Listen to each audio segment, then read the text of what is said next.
You're tracking the wrong metrics. When it comes to your podcast, I know that everyone tells you that you should be looking at your download numbers, or maybe no one has actually even told you that. Maybe you're just thinking, surely that's how I track how my podcast is going. And yes, that is one key part of it, but there is so much more to actually looking at how your podcast is going, how it's growing, if it's growing, what it's doing. And I want to go through the other things that you should be looking at for your podcast to see the actual impact of your show. So let's go through some of the key things that we look at for our Podcoach members. Number one, okay, it's normal. We look at the podcast numbers. We go into the back end of the podcast hosts. We like to use Captivate, Omni Studio, and Buzzsprout as the hosts. I like with Omni Studio that you can go all the way down to the hour, so you can see kind of when your key areas or key hours for releasing might be.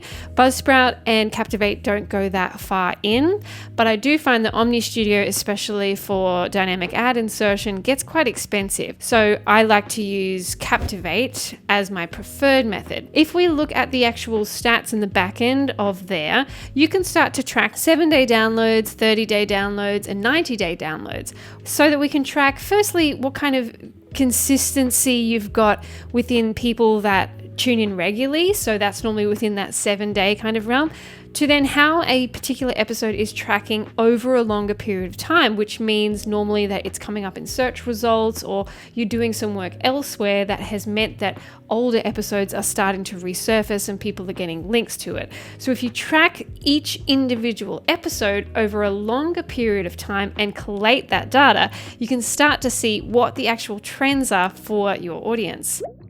Now, the next thing we want to have a look at is the actual categories that you are recording within, and looking at how many people or what the kind of download numbers are for a category. So a pillar, in my words, would be if you're a podcast that is focused on health and wellness, for example, you might have sort of 5 key things that you talk about. Maybe one of them is mental health, physical health, spirituality, nutrition, and maybe you have one that's kind of guided meditations. So if you look at those pillars, what you can do is you can start to map out, when you're recording an episode, you can decide, okay, this is my mental health pillar. And if you record multiple episodes that are for a mental health pillar, you can look at how they perform against other pillars over a long period of time. And then that gives you a trend to see what episodes are actually going really well for your audience. What do they click on more? What do they listen to more?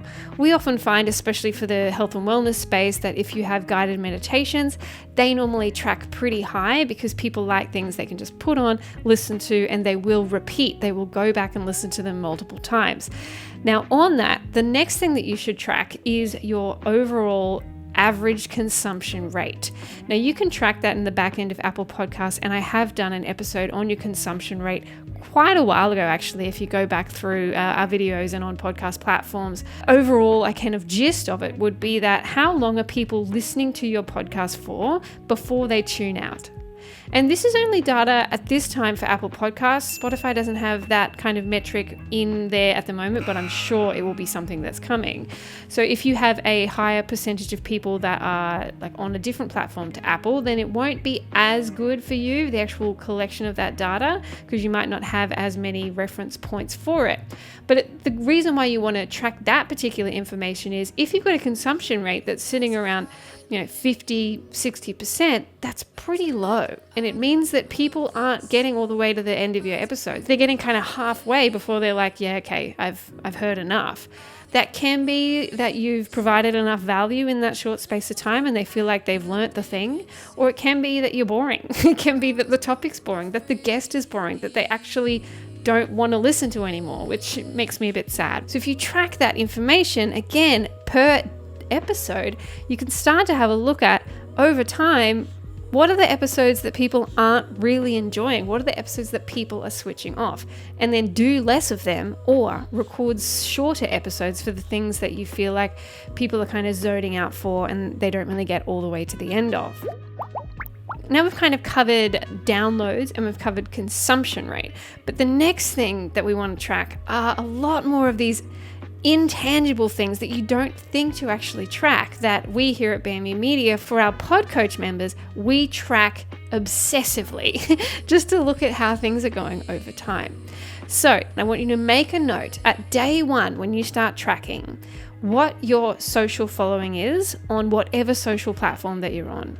Then I want you to track day 30, day 60, and day 90 on all those platforms as well. Why would you track those things? If you are sharing things from your podcast on those platforms, that's going to help those platforms grow. And if it's part of your broader strategy to have a bigger social following, to have more people, more eyeballs, you want to be able to track and see what those things are actually doing within the social channels.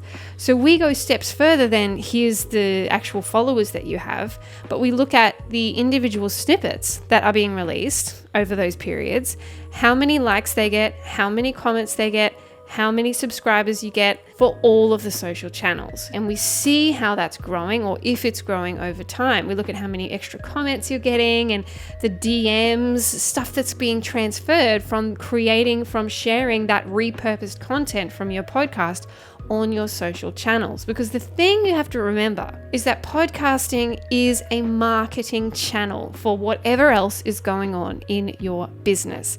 If the podcast, its only job is to be entertainment, that is the whole thing, that there isn't some other business creating around it, that podcasting is the business, that's a little bit different.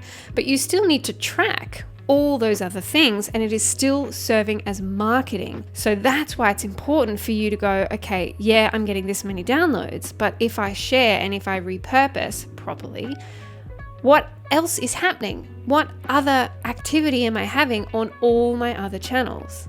The other thing I like to say is you should be sharing things to LinkedIn if it's part of your strategy, if it makes sense for you, if you're sort of more B2B. Articles, LinkedIn articles, Medium articles, and track the data on the back end of all of those as well. How many reads are you getting? How many likes are you getting? How many shares are you getting?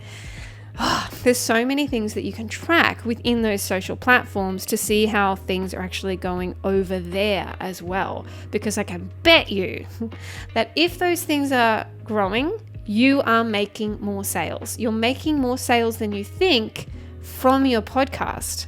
All you've been doing up until this point is just relying on what the download numbers are telling you, but you're not looking at all the other places that people are actually engaging with your podcast as a repurposable machine.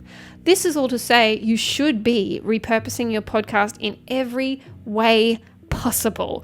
Don't just release the podcast episode and then be done with it. What else can you do with it? For our clients, especially on our bigger packages, that gets really interesting because we can repurpose on a much bigger level all the things for your podcast. It's an investment for you to do that, for us to do that for you, but the results that you get are a lot better because the marketing that you're able to do around it, it's more of a machine and it's more fun too.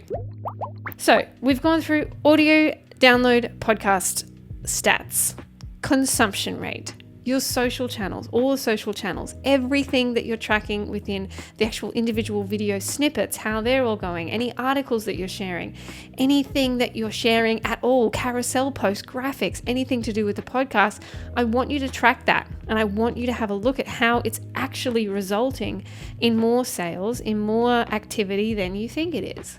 And then I want you to go a little bit further and I want you to look at your newsletter. If you have a newsletter, look at the click-through rate on the newsletter at day 1, day 60 to day 90 and beyond. But what I want you to do is make sure that with that email newsletter, you're making it really easy for that person to click through from your newsletter to your podcast. And one of the best ways to do that is mention the podcast, put a graphic in if you like, but give them one thing to click on, whether that's read the full transcript and then they click through and it takes them to your website where you have the full transcript. Don't give them too many options. Don't give them listen on here, listen to Apple, listen on Spotify. Don't do that. There's too many things for them to click on and they're already on a newsletter. Give them one way to engage with your podcast and track how that click-through works. So check your attribution, make sure you've got something linked there so that you can see how it actually goes and builds on over time. I'll also want you to be on YouTube. And if you're not there already, please make some moves to get there. That can be an audio only podcast where all you're doing is you are just feeding through your RSS feed to the back end of YouTube, and then it just gives you all the audio episodes in there. That's fine. You can do that. It's a great place to start. But you'll see more traction, I would say almost definitely, if you actually do a video version like I am right now of your podcast.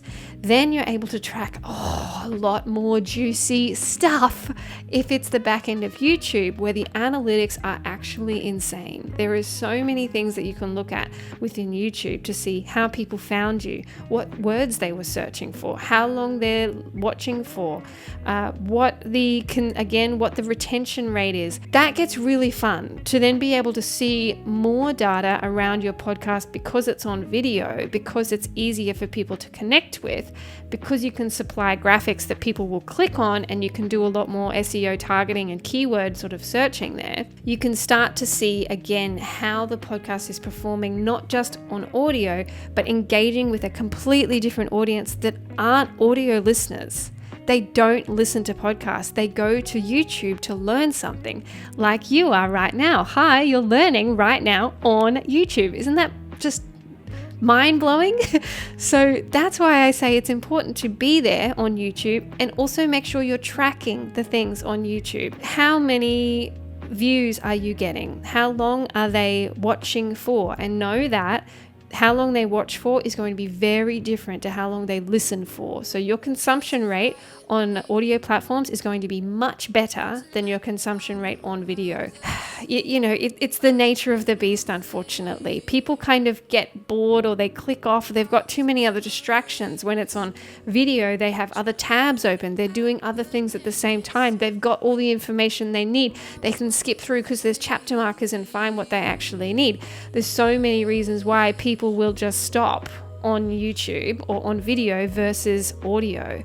And so don't be sort of upset if you're not getting the amount of consumption rate there. You should feel excited by the fact that you're engaging with a completely new audience on YouTube that can allow you to just track completely different metrics over a really specified amount of time, and you can see how all those things are going. Now we've got audio podcast downloads, we've got consumption rate, we've got social channels and the individual posts that you're doing on the platforms. We've got the newsletter subscribers, the click-through rate. We have now got YouTube and the analytics around YouTube. And then ultimately, also at the end of the day, we want to look at things like, depending on your business, how many discovery calls people are booking in. And so you should have a specified link somewhere that is on all your podcast stuff, like on Apple Podcasts, Spotify, and then on YouTube or anywhere else you want to put it, where you can track this particular thing. Book a discovery call with me, if it makes sense for your business to have that particular link. Then you can look at the amount of people that are clicking through from that link to actually booking in a call with you. And that again gives you a different metric of, okay, this is actually coming from the podcast. This person has come from the podcast. Then you can also track, if you have a form that people fill out on your website somewhere, make sure you have a little drop down thing. Where did you find us? And make sure podcast is one of the things that they can click on. And then track that. How many do you get in a month, in a 60-day, 90-day period of people that have come through to you, learn about you, want to work with you on the basis of your podcast as well. This isn't even an exhaustive list. I could actually go further into the other things that you can track for your podcast. I don't want you to focus on that one thing of audio download numbers. It's all the other ways that people can connect with you and feel like they know you, like you, trust me, the same way I hope that you know, like, and trust me now. If you've looked at more episodes on my YouTube channel, if you've listened to multiple episodes on my podcast, or maybe it's the first time, hopefully I'm feeling good to you that would make you then want to work with us here at Bamby Media in some way.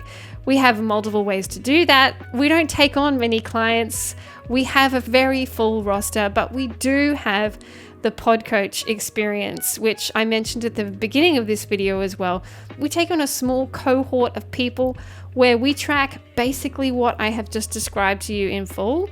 We listen to every episode that you record. You don't have to be a client of ours to do this. We listen to every episode you record. We track how you're going. We look at your episode titles. We track all the data. We give you feedback on a whole bunch of different elements like your content, the actual audio quality, the production value, what your video snippets or your social snippets look like, a whole bunch of things. And then every week we give you feedback on each of those things and then track all the things that I've mentioned just now on the back end through a fancy spreadsheet that we use as well, and check in with you to see how you develop over at least a 3-month period. So the Podcoach is really cool for that. If you've just watched this or listened to this whole thing and you're like, oh my God, I have to track all that stuff. Like, what a pain in my ass. We can do it for you. So just know that is something that you can do. You can go to bambymedia.com/podcoach and you can apply. As I said, we take small cohorts so that we can give you really tailored, structured feedback. We don't want a lot at once. So know that there's an application only, and then we will get in touch with you to see if you actually meet the requirements that we have to work with you in that manner. That doesn't feel like something you want to do right now, that's fine. Go yourself. Go and put together some sort of spreadsheet where you can go and feel like you can track everything and get a really good handle on what it is you should actually be doing, what it is you should be focusing on. Where are the things that you're falling down? Is it your episode titles? Are your show notes not good enough because people aren't getting to find you? They can't search for you because your show notes kind of don't have key phrases, don't have keywords. Are you not providing certain aspects that someone is really wanting to learn about from you as well? Track all these things, and I can guarantee you, if you track them over a long enough period of time and you are open to feedback, you are self-critiquing if you don't have someone like us here at Bamby Media critiquing for you. If you understand that you need improvement and then make those improvements and track again and again and again, there is no way you can lose. There is no way you won't grow. I promise you. So think about that. Get the right metrics in place. I have other videos that are going to pop up here so that you can see what else we have to offer you here at Bamby Media on the YouTube channel. We're really growing this channel and I'm just enjoying it so much. I love the comments. Please give me comments. I just love replying to them. And if you have any feedback, let me know. Okay, bye.